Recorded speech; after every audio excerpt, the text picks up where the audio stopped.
Respected brothers and sisters, Assalamu alaikum wa rahmatullah wa barakatuh. When one examines Islamic literature, one finds very little information about the biography of Abu Fadl al-Abbas, salawatullah wa salamuhu alayhi.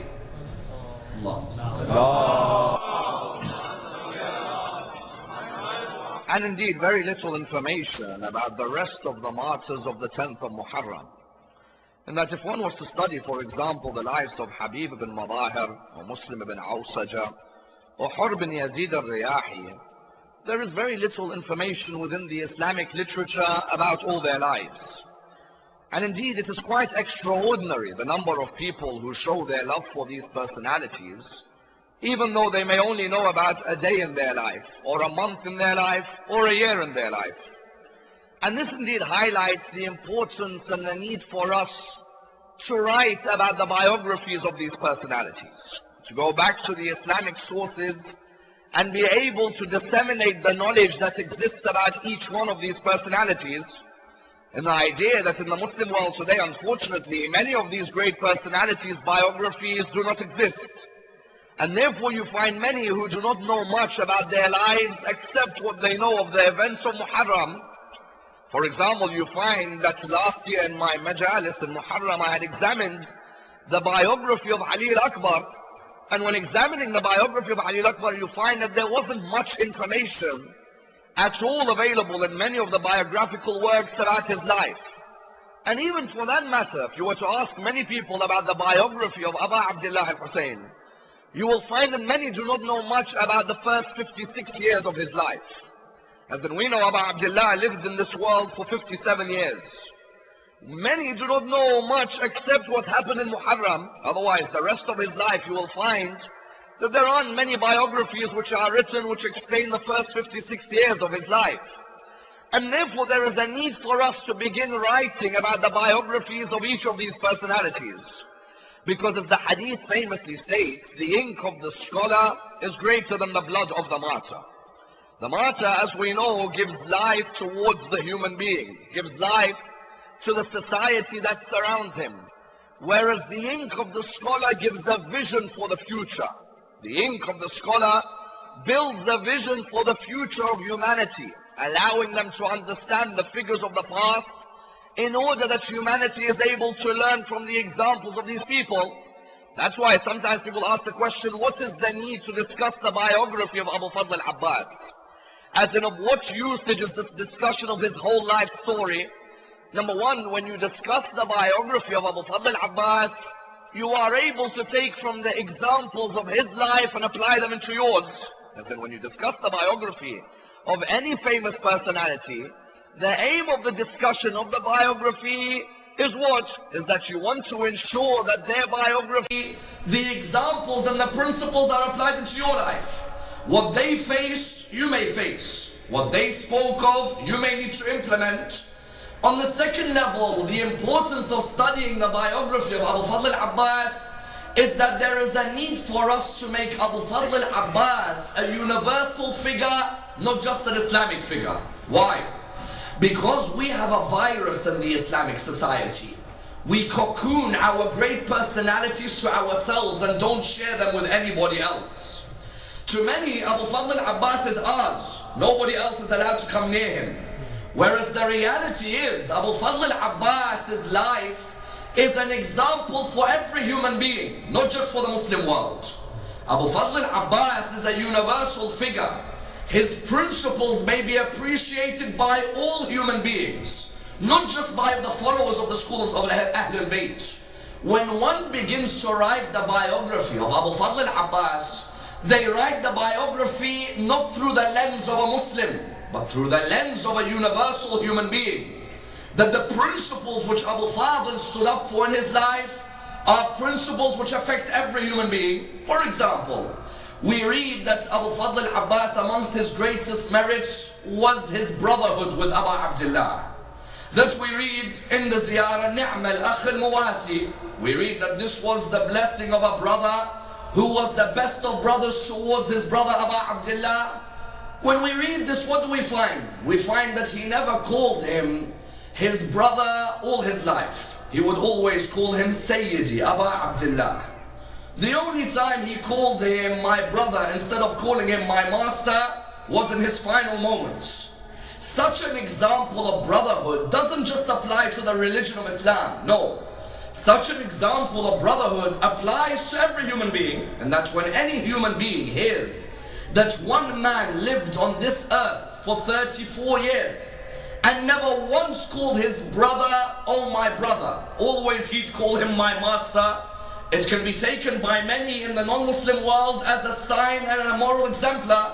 That's why, who do we see talking about brotherhood today? Martin Luther King, Malcolm X. Their quotes about brotherhood are everywhere. Martin Luther King used to say, I have a dream that one day on the red hills of Georgia, the sons of former slaves will sit with the sons of former slave owners on the table of brotherhood. Look how many syllabus in schools and colleges in the world discuss this quote of brotherhood on Martin Luther King. Yet Abu Fadl al-Abbas' stand for brotherhood is not discussed in one school in the Western world. Why? Because the followers of Abu Fadl al-Abbas have done him a disservice. Instead of opening up his biography to the whole world, they keep their biography to their mimbars and nobody else's. They don't write in a way where they allow the world to appreciate Abbas. No. To them, Abbas is their figure, nobody else's.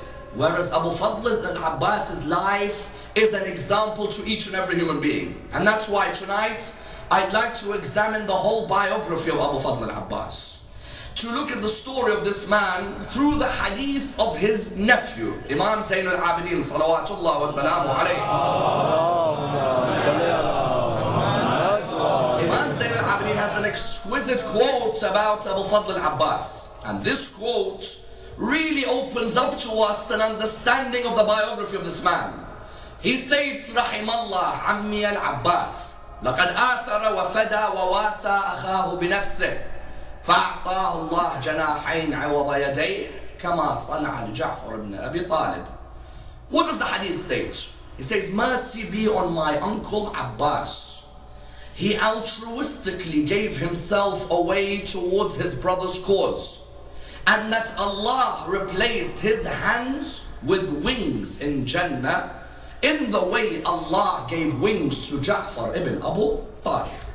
I'd like to examine through this hadith the biography of Abu Fadl. Number one, when he says mercy on Abu Fadl al-Abbas, does this mean, oh Allah, give him mercy, or does this mean mercy of Allah is already on Abu Fadl? This is a very important discussion. Number two, who is Abu Fadl al-Abbas? Who was his mother? How did Amir al-Mu'mineen marry her? And upon whose advice? And what was her ancestry? Number three, when Amir al-Mu'mineen named him Abbas, did he name him in the idea that this name wanted a characteristic on him or no? Number four, Abu Fadl al-Abbas, when was his first appearance on the battlefield? And why is it that on the 10th of Muharram people were scared of him? What had they seen of him when he was younger? Number five, who did he get married to? How many children did he have? How many of those children were with him on the 10th of Muharram? And number six, what were the words which he recited before he died, which highlighted the level of certainty he had reached in his life on his martyrdom? Let's examine this and we'll examine the topic in depth. Imam begins his hadith by stating, Rahimallah Ammi al-Abbas. Mercy on my uncle Abbas. The question arises here. What does he mean when he says mercy on my uncle? You see, we know very well, if these children can sit down, I don't know who's their parents.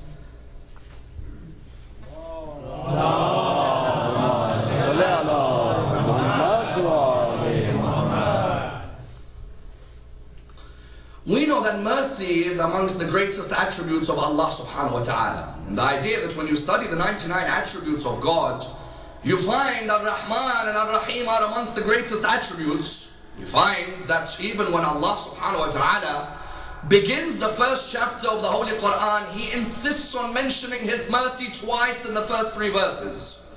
Bismillah ar-Rahman ar-Rahim, Alhamdulillahi Rabbil Alameen, Ar-Rahman ar-Rahim. Mercy is repeated on a couple of occasions, indicating the special reverence that this attribute has. That's why Amir al-Mu'mineen in Dua Kumail states, Allahumma inni as'aluka birahmatika allati wasi'at kulla shay. Ya Allah, I ask you in the name of your mercy that encompasses everything. Your mercy is that which encompasses all your creation. The plant kingdom, the animal kingdom, the human being, all of your creation is encompassed with your mercy. Hence, when the Prophet was asked that God's mercy, how is it split in this world? He replied by stating that Allah's mercy is divided into 100 portions. One out of this 100 can be seen in this world. The other 99 will be seen on the day of judgment. You know how many times people state that the religion of Islam is a religion which scares you. The religion of Islam always talks of hell and hell and hell. You find when you read this hadith, on the contrary, the religion of Islam makes you think, are any of us going to be punished or no? Because if this world, 1 out of 100 of God's mercy we saw in this world, then what about the 99 portions we're going to see in the hereafter? As it offers you the idea that Allah subhanahu wa ta'ala doesn't want to throw you into hell. Rather, He looks to put you into heaven. The human being sometimes, when looking at the vision of religion, imagines that their Lord is Shadid al-Aqab only. But at the same time, your Lord is also Ar-Rahman and Ar-Rahim.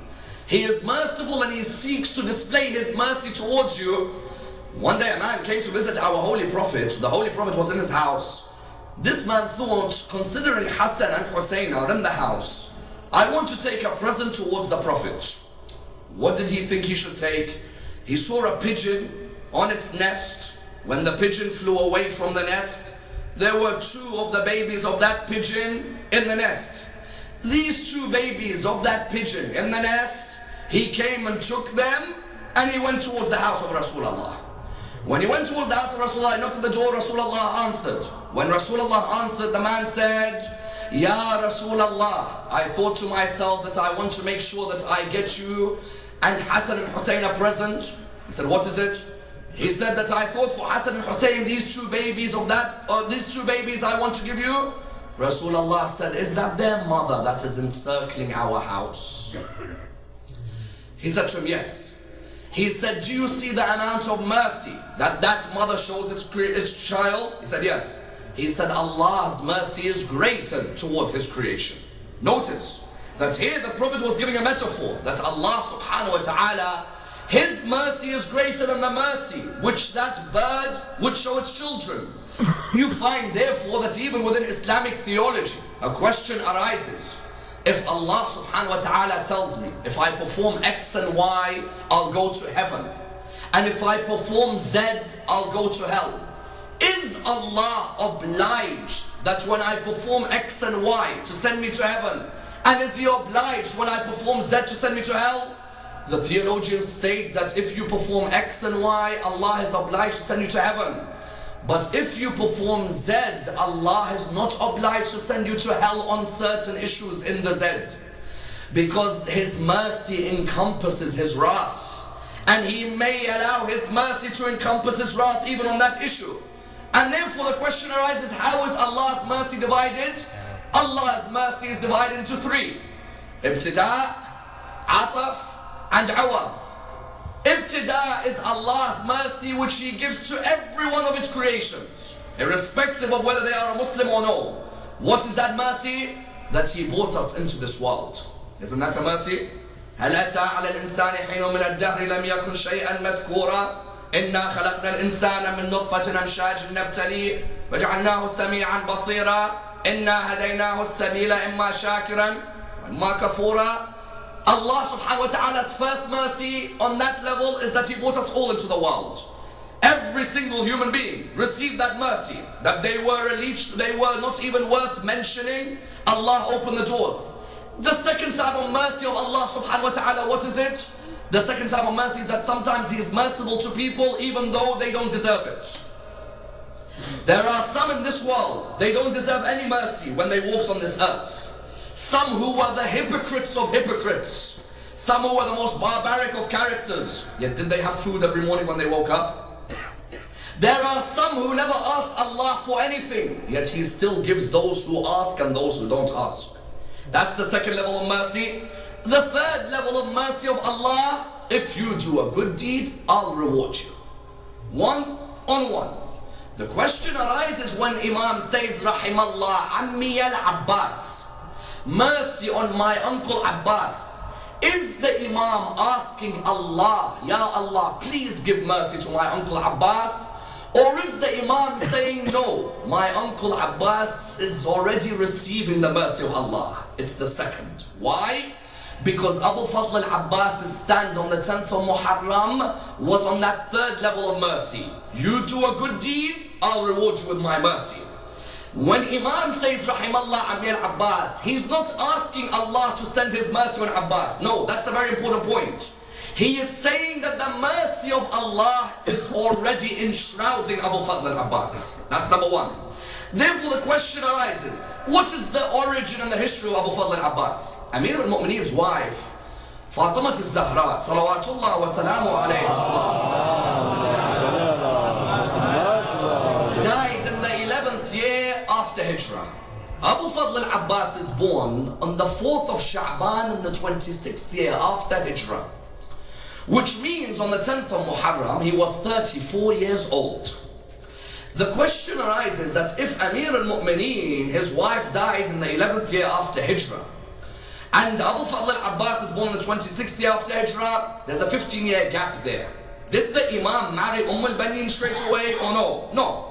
You see, the Imam had married a number of women in this period according to different historical narrations.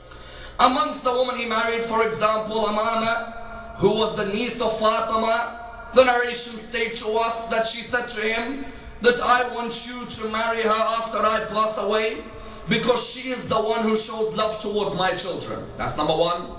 He married Asma bint Umays, the mother of Muhammad ibn Abu Bakr, who of course gave him a son as well, Yahya, who died in the Battle of Siffin.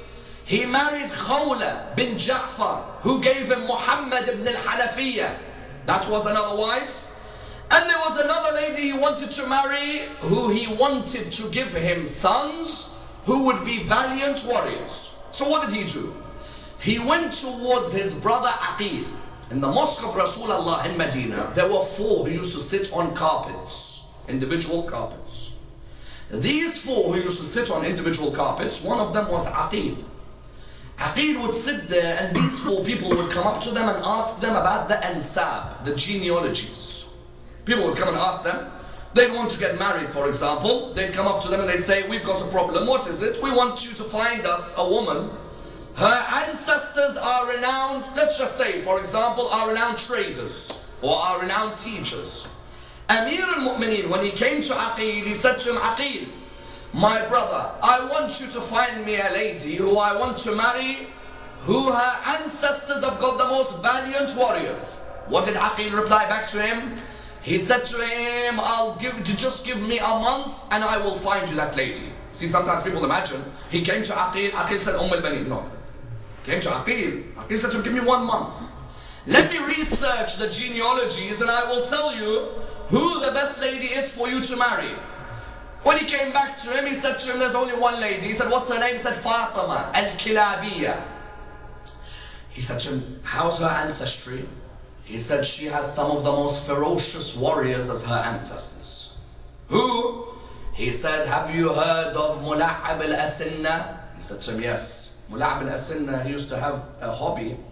He used to chase wild animals. A wild animal normally chases you, don't they? Mula'ab, he used to chase the wild animal. He used to look around. Is there a wild animal? I want to chase him. They used to say to him, what are you doing? As in, you've got to leave the act. No, I want to run after him and find him. That's number 1. Amr bin Sa'sa'a, number 2, who was also one renowned wrestler of the lions. Number 3, Abu al-Barra. And number 4, Mulahal. He gave him the ancestry one by one. That he told him, Mula'ab al-Asinna, Amr ibn Sa'sa'a, Mulahal and Abu al-Barra. These are the greatest warriors, and without a doubt, Fatima al-Kilabiyya, her ancestors as the greatest warriors. That's why on the 10th of Muharram, who else is a Kilabi? Shimr bin Dhul Jawshan. Shimr bin Dhul Jawshan is who? Is al-Baneen's cousin. He's from the same lineage. That's why on the 10th of Muharram he said, where are the sons of my cousin? Let them come towards me. I will offer them protection. Likewise, some narrations state Yazid's mother, Maysoon al-Kilabiyya, was also from al-Banin's family. Because Yazid's mother Maysoon, she's a Christian Syrian. The Kilabis had a branch in Syria. Maysoon was from that branch. They were known as tall, exquisite warriors. The Imam married her. When he married her, he made it clear to her that this is my intention when I marry you. The narration states after they had got married, she said to him something. What did she say? She made it clear to him that I want you to change my name. Her name was Fatima. She said to him, I want you to change my name. He said to her, why? She said, because every time I hear you called out Fatima, I see you and there are tears which come down from your eyes. It's as if that affection for Fatima al-Zahra was still there.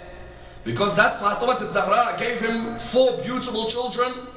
And therefore what you find? You find she said, change my name. The name was changed into al-Banin, the mother of the sons. He changed that, and that was her title. She gave him 4 sons. The first son she gave him was Abu Fadl al-Abbas on the 26th year after Hijrah, on the 4th of Sha'ban. The second son she gave him was who? She gave him a son 10 years later by the name of Abdullah, in the 36th year after Hijrah. The third son she gave him was whom? Uthman, in the 38th year after Hijrah. The fourth son she gave him was whom? Ja'far, in the 40th year after Hijrah. Because Ali ibn Abi Talib died in the 40th year after Hijrah. That was the last son that she gave him. 2 questions.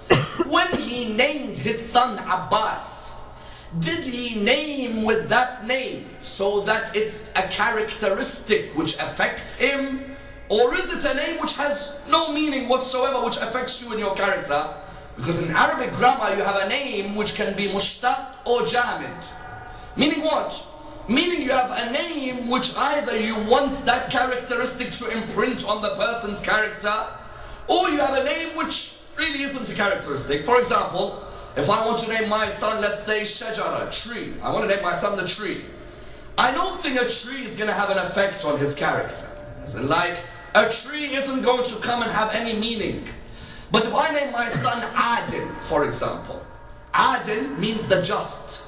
So I want justice to be embodied in his character. I want the name to be one which is mushtaq, not jamid. Something which has an effect.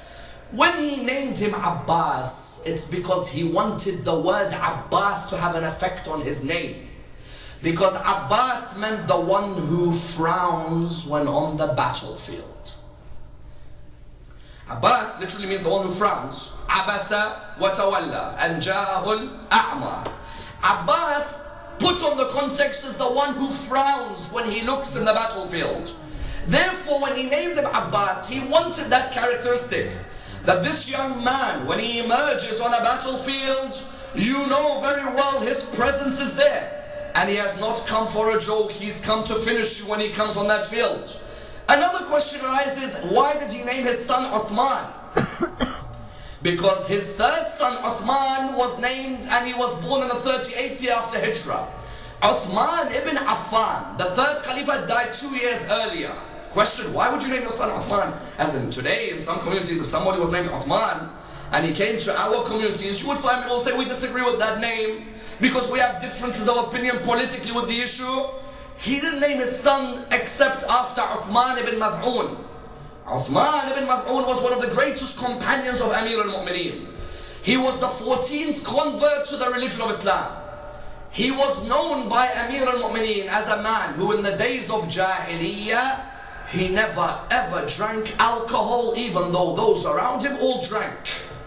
Because of that, Ali ibn Abi Talib used to always say that this man is a man of purity. That in the times of ignorance, he would never ever be seen to be drinking. Therefore, when he had his third son Uthman, he named him after this man because of his purity.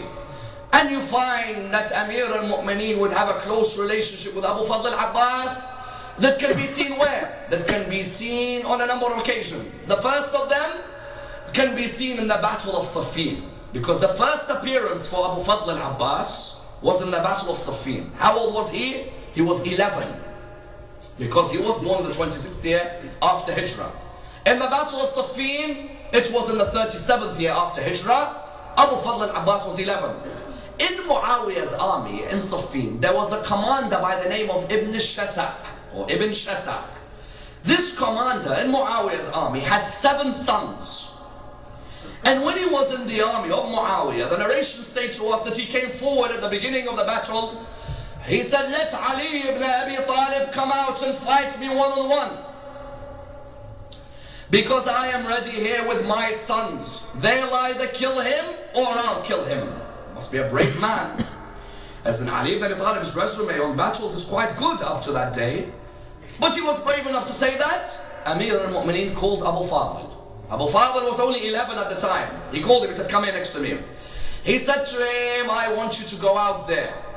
And I want you to wear a mask when you fight. Don't tell them who you are until I tell you. On every time his son comes out, I want you to go out and attack the son. When the first son came out, he finished him. The second son, he finished him.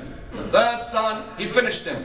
7 sons, he finished all of them. The father came out, he said, Ali, I will finish you in the way you have finished my sons. He killed the father as well. The army of Muawiyah at Siffin wondered, this Ali ibn Abi Talib finished these people off like that? They said to him, Ali, remove your mask. What did Imam Ali do at that moment? He came out from the back of the battlefield. And he came out riding his horse. And they looked at him and they said, well, if you're riding the horse, then who is that? He was wearing a mask as a young man. And when he's wearing this mask, his father's next to him. He turned around to his father and he said, shall I tell them who I am? He looked at him and he said, don't tell them yet. They asked again, tell us who you are. Again, no reply. On the 3rd time, he said, tell them who you are. He removed the mask slowly and he looked at them. And he said, Ana Qamar Bani Hashim, Abu Fadl al-Abbas. I am the moon of Bani Hashim, Abu Fadl al-Abbas. They replied to him with some interesting wording. They said to him, but there are already 2 moons in the army of Muhammad, Hassan and Hussein. He replied with these outstanding lines. They are the sons of Muhammad and I am the son of Ali. And it's the role of the son of Ali to protect the sons of Muhammad.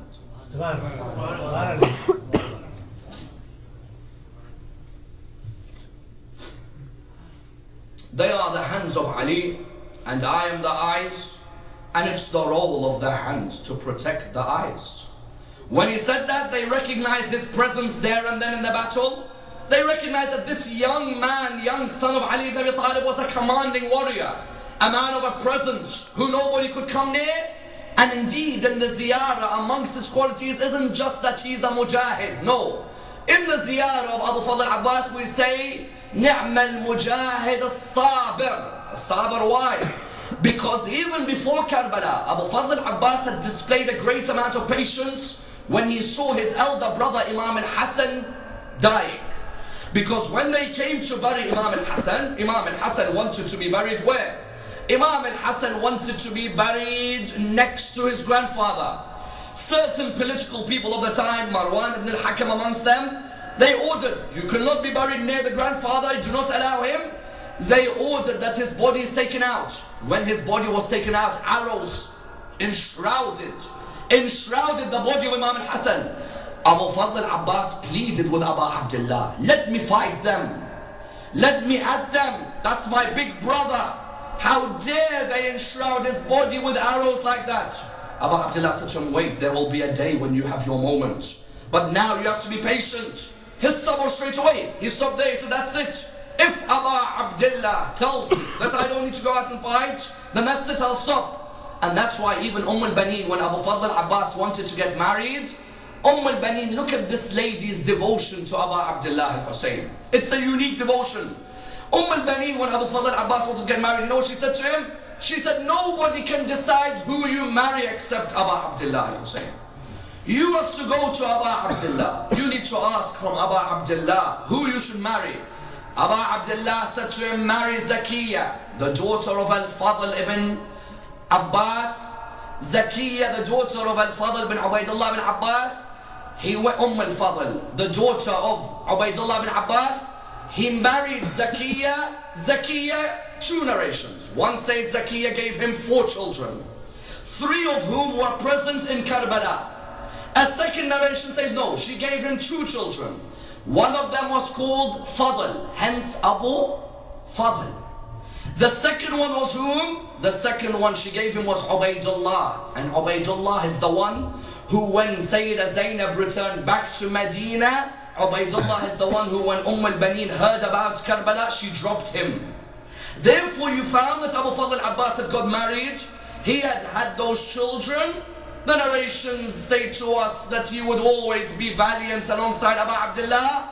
And indeed in the hadith there is an interesting line which Imam mentions about his uncle. He says, Rahimallah Ammi al-Abbas. May Allah have mercy on my uncle Abbas.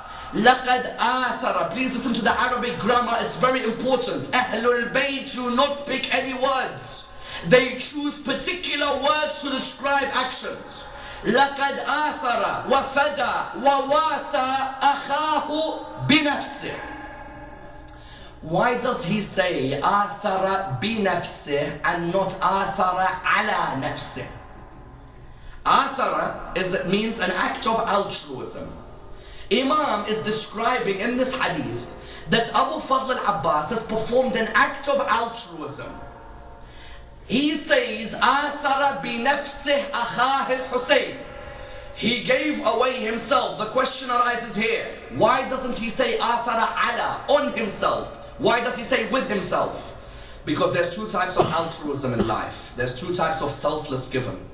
There's one, for example, where there is food in front of me. I want to eat it, but I see somebody else who wants it. So what do I say? I said, don't worry, I won't eat. You can have it. I have some water in front of me. I see somebody else thirsty. I say, don't worry. I won't drink it. You drink it. That would be athara ala nafsih. That would be somebody who selflessly sees something, he wants it, but he says to somebody else, no, you can take it.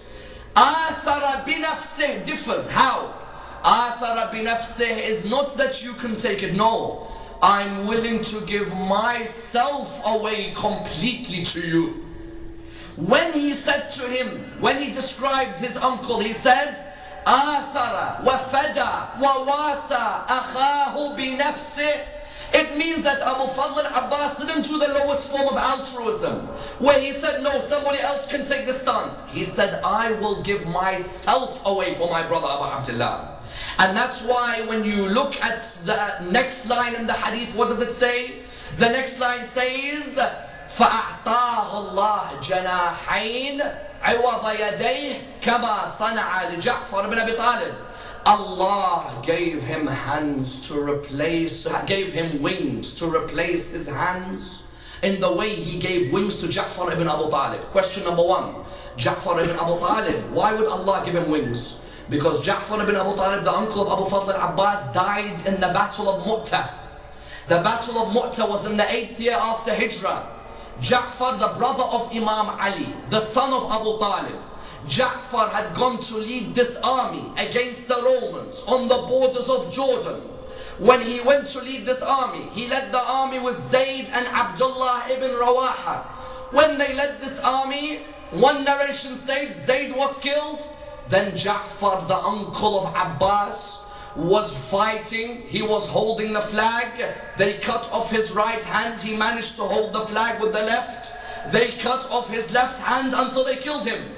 When Rasulullah heard that Ja'far ibn Abu Talib was killed in Mu'tah, Asma bint Umays, the wife of Ja'far ibn Abu Talib, said to Rasulullah, she said, I am saddened by the martyrdom of my husband Ja'far.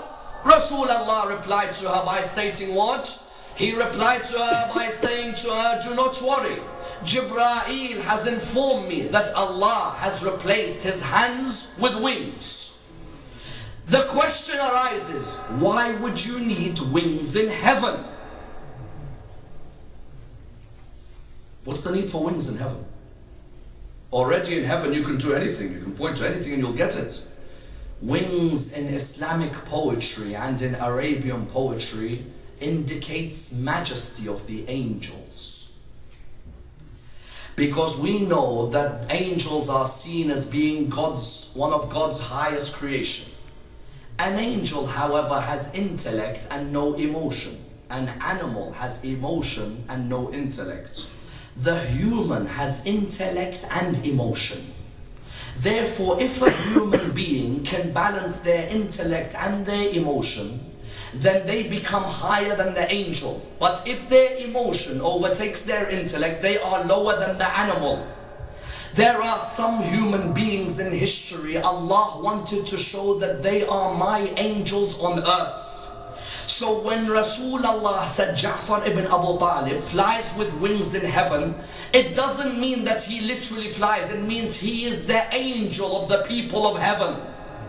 Likewise, when Imam says, my uncle Abbas, his wings have been replacing his hands, it doesn't mean literally Abbas is given wings. It means that Abbas has reached such a level in the people of the heaven that Allah sees him as being one of the majestic angels. That's why our sixth Imam in the narration clearly states, he states that if the people knew what position Allah has given Abu Fadl in heaven, they would be envious of that position he's given him. Imagine that position Abu Fadl al-Abbas gained in heaven. Why? Because Abu Fadl al-Abbas's nafs was dedicated to the nafs of Imam Hussain. When his father was dying, his father had given a wasiyah to each of his children. Sayyidah Zainab came, the wasiyah was to Imam al-Hassan. Aba Abdullah came, the wasiyah was to Imam al-Hassan. You find, for example, Kulthum came, the wasiyah was to Imam al-Hassan. al-Baneen had come to Amir al-Mu'mineen. She had said to him, Ya Amir al-Mu'mineen, my son Abbas, you have given a wasiyah to everybody. Abu Fadl al-Abbas was only 14 years old on that day. She said to him, you've given a wasiyah to everybody, but my son, he said, bring him next to me. He bought those hands, and may Allah bless those holy hands. He bought those hands and he put them with his hand and he said, my wasiyah to you is with Aba Abdullah al-Hussein. With that stranger, I want you to be alongside him. You see, when he had to go and get the water, the lines of poetry that he recites when he goes to get the water are unbelievable. It goes to show you a man who, when he went to collect that water, a man who was dedicating his service to Aba Abdullah. First lines, Ya nafsu min ba'd al-Husayn huni وبعده ما كنت أن تكوني هذا الحسين وارد المنون وتشربين بارد المعين.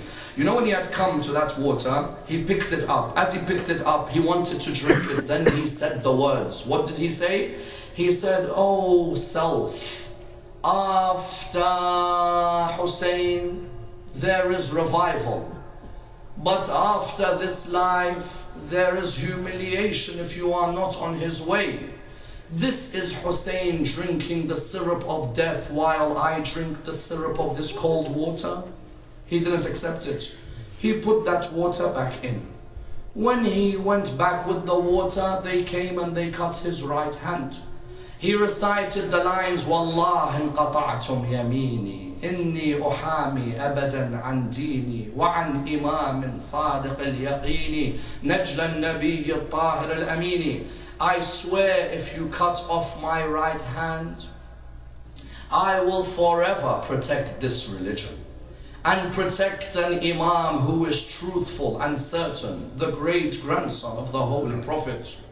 When he took the water into the left hand, they came and cut his left hand. Do you know what he said?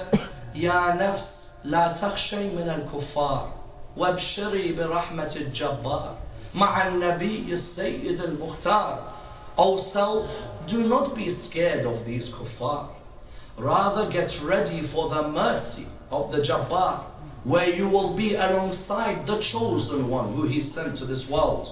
These words indicate a man who selflessly was giving everything away to the message of the religion of Islam. That's why no fitter words are more beautiful than the words of Aba Abdullah when he saw Abu Fadl and he said, Al-an inkasara dhahri. Now my back is broken. When he saw Abu Fadl al-Abbas lying on that ground, the narration states to us that Abu Fadl al-Abbas had pleaded with Aba Abdullah to allow him to go out and fight the opposition. Every time Abu Abdullah would receive the pleading of Abu Fadl, he'd keep telling him, remain patient and wait.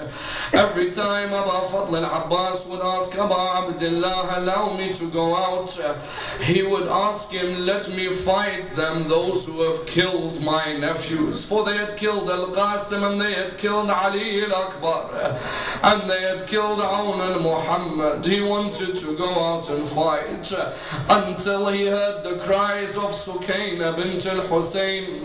He heard her calling out, Al-Atash, Al-Atash. The thirst is killing us. He came to Abu Abdullah. Abu Abdullah gave him permission to go out. He said to him, I want you to go and get some water for Sukayna and for the other daughters of Rasulullah. He came out towards the battlefield. He went towards the river Furat. As he approached the river, the narration states to us that the soldiers surrounded Abu Fadl al-Abbas. When they surrounded Abu Fadl al-Abbas, they began to fight him. The narration states to us that he killed 83 of the opposition. He killed 83 of them. He got to the river Furat.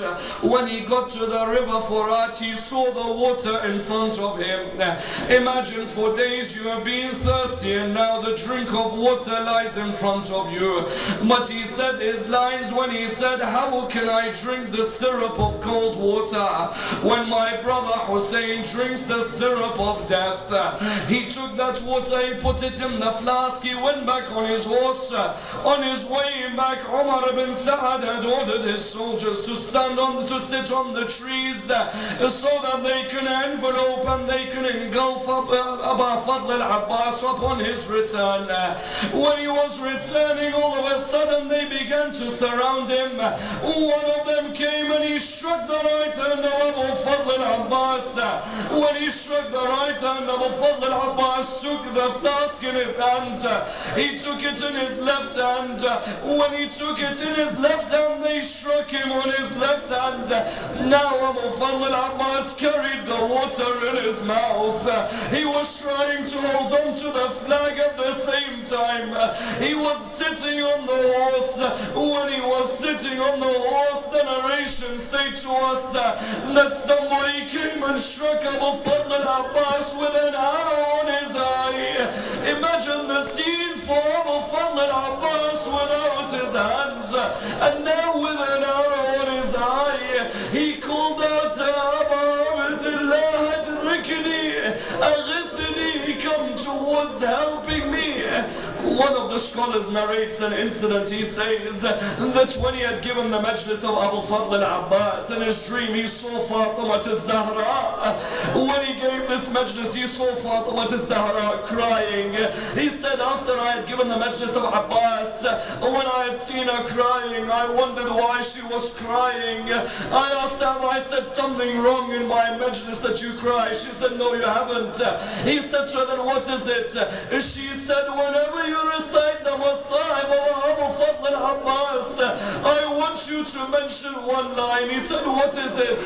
She said, normally when somebody falls off their horse, they normally have their hands in front of them. But when my Abu Fadl fell from his horse, he fell straight down without his hands in front of him. He was lying on the ground alone. Abu Abdullah rode his horse. The narration states Abu Abdullah rode that horse like he had never ridden before. But on his way, that horse stopped. When it stopped, he wondered, why is this horse stopped? He got off his horse. He saw the right hand of Abu Fadl on the ground. He came and he picked up that hand. He continued on the horse. The horse stopped again. Again, he wondered, why is this horse stopped? He saw the left hand of Abu Fadl al-Abbas. He saw the left hand of Abu Fadl al-Abbas on the ground. He came near Abu Fadl. Abu Fadl didn't know who it was who had come near him. All he had said to him is, I beg you to allow me to speak to my master, Abu Abdullah. Abu Abdullah came, he he took the head of Abu Fadl al-Abbas, when he took the head of Abu Fadl al-Abbas, removed his head, Abu Abdullah put the head back, he removed it again. Abu Abdullah said to Abu Fadl, why is it that you remove your head? He said to him, because at this moment you have my head, whereas in a few moments who will carry the head of Abu Abdullah? Look at that selflessness of this man. And then he said to him, do you mind if I call you my brother for the first time? I want to have the honor of calling you my brother rather than calling you my master. Imagine how much this hurt Abu Fadl al-Abbas and how much it hurt Abu Abdullah. Abu Abdullah wanted to carry the body of Abu Fadl back, but Abu Fadl al-Abbas said to him, no, leave me here. He said to him, why? He said to him, I am ashamed to return to Sukaina. I promised her that I'd bring her some water, but I'm going to return without any water being there. Sayyid Mahdi Bahr al-Ulum, may Allah bless his soul, narrates that when they were reconstructing the grave of Abu Fadl al-Abbas in Karbala, he narrates that I was in charge of the reconstruction of the grave. He's the restructuring of the grave. He said when I was in charge, the people were coming, they were looking after this grave.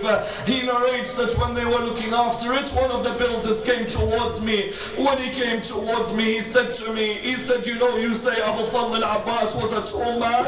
He said to him, yes. He said, I'd like to question that. He said to him, why? He said, because we have been reconstructing his grave and the grave is very small. Sayyid Mahdi Bahr al-Ulum narrates that I began to cry in a way I've never cried before. He said to him, oh Sayyidi, why do you cry? He said, I wonder how many times they chopped the body of Abu Fadl, that his grave is that small. How did they come and strike his body?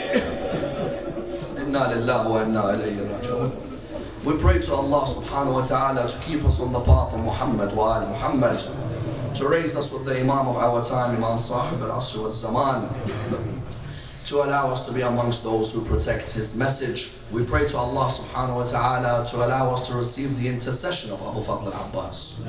We pray to Allah subhanahu wa ta'ala with the Surah al-Fatiha, but before it, the loudest of your salawat.